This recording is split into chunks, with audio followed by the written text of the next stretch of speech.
The Newsday continues here on One News Now. I'm Sean Yao.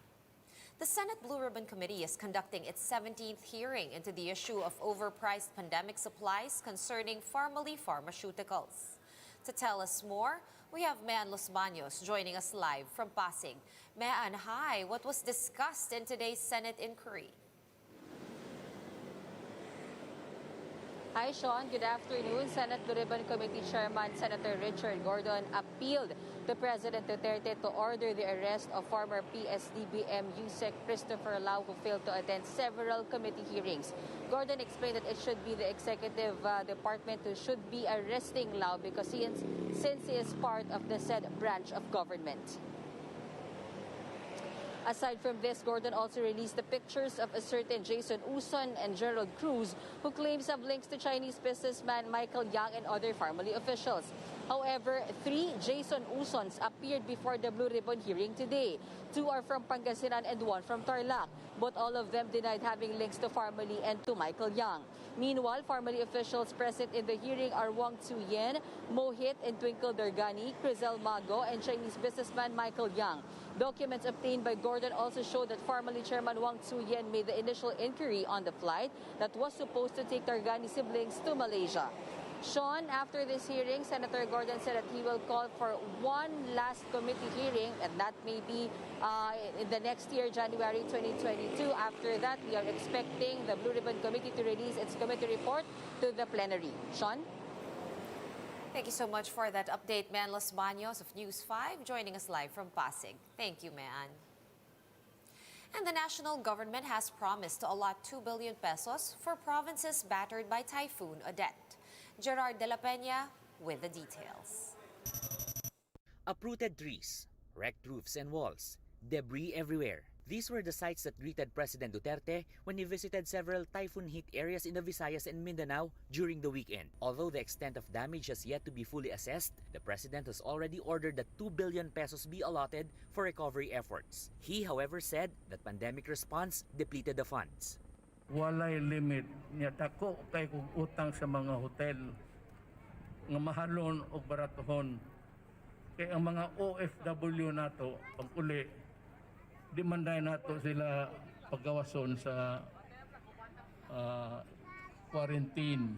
Duterte appointed Social Welfare Secretary Rolando Bautista as crisis manager of hard-hit areas like Surigao del Norte and Dinagat Islands. Concerned agencies were tasked to provide shelter assistance and to immediately restore electricity. We are working double time, Mayor Malapangulo, to restore energy here in the province of Cebu. Ang problema, daghan kaayo na poste, ginagawa nato na paraan. The Department of Agriculture has also allotted 445 million pesos to assist farmers and fisher folks. But Duterte said the priority right now is to provide basic needs to affected families such as food and water. Over the weekend, presidential aspirants set aside their campaigning to extend help to devastated provinces. Since Friday, Vice President Leni Robredo and her team reached out to Surigao, Bohol, Dinagat, and Siargao.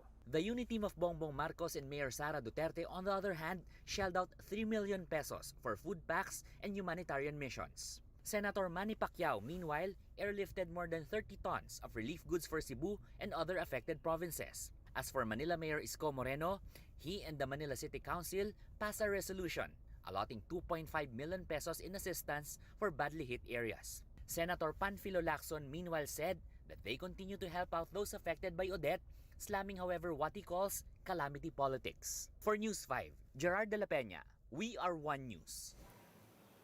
The World Health Organization warns that the Omicron variant is spreading faster than any other COVID-19 variant. WHO Director General Tedros Ghebreyesus said that the Omicron variant is causing infections among vaccinated individuals and those who have already recovered from COVID-19. This new variant has already been detected in 89 countries, causing cases to multiply exponentially. There is now consistent evidence that Omicron is spreading significantly faster than the Delta variant. And it's more likely that people who have been vaccinated or have recovered from COVID-19 could be infected or reinfected. agency also warned countries not to underestimate the severity of the Omicron variant, saying it can still cause a surge in cases that could overwhelm health systems. It is probably unwise to sit back and think this is a mild variant. It's not going to cause severe disease, because I think with the numbers going up, all health systems are going to be under strain, and they already are in many countries. A third case of the Omicron variant has been detected in the Philippines. The patient is a returning OFW from Qatar who arrived last month and has already recovered from the virus. Jen Calimon with the report. Less than a week after the country reported its first 2 index cases of the Omicron variant, the Philippines has just detected its third Omicron case. The patient is an unvaccinated 36-year-old returning overseas Filipino from Qatar. He arrived on November 28 and underwent facility-based quarantine. He tested positive on December 5. His December 19 test already came out negative. The case completed his isolation in Cebu before traveling back to Cavite, his hometown. The case is currently finishing his home quarantine in Cavite, to be asymptomatic since his arrival. The ROF had 3 close contacts from his trip. All are now under home isolation with negative test results. So far, there are only 3 known cases of Omicron in the country, with Delta still being the most dominant variant around. However, the World Health Organization projects Omicron to surpass Delta as the dominant variant. Former NTF Special Advisor Dr. Tony Liachon is seeing the same projection.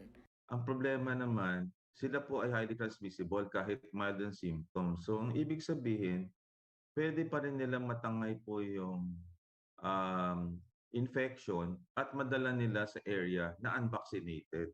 So, magkakaroon po talaga ng rapid transmissibility. To prevent this, the government is now ramping up vaccination, but that just hit a roadblock.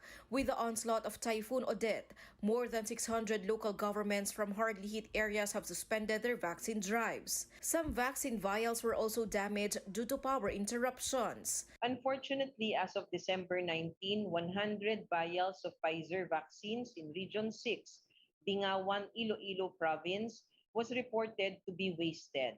The National Vaccine Operations Cluster shall replenish stocks of Region 6. The National Vaccine Operations Center has advised vaccination sites to monitor the temperature of storage units to maintain the shelf life of vaccine vials. Reporting for News 5, Jen Calimon, We Are One News. The health department has logged only 168 new COVID-19 infections today, but noted that this is a result of low testing turnout. The caseload is still at above 2.8 million, some 9,000 of which are still active. The virus killed 10 more patients overnight, bringing the nationwide death toll to almost 50,800. 6 were just reclassified from recoveries.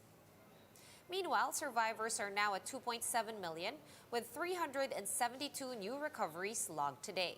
179 of those came from the case count after validation. Less than 1% of some 22,000 tests recently conducted yielded positive results. 20 laboratories were not able to submit data.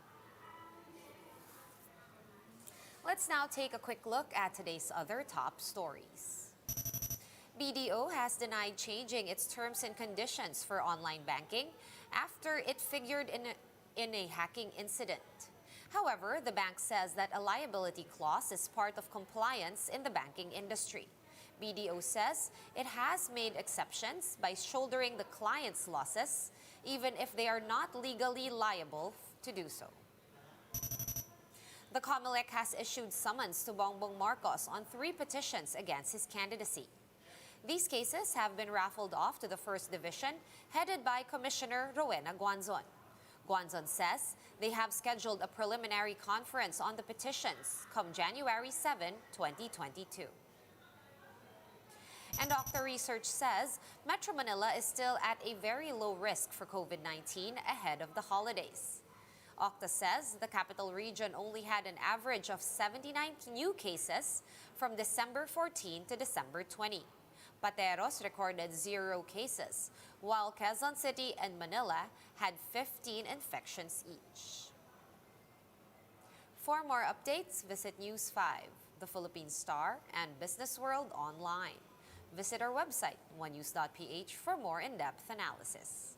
You can also catch One News on the Signal Play app.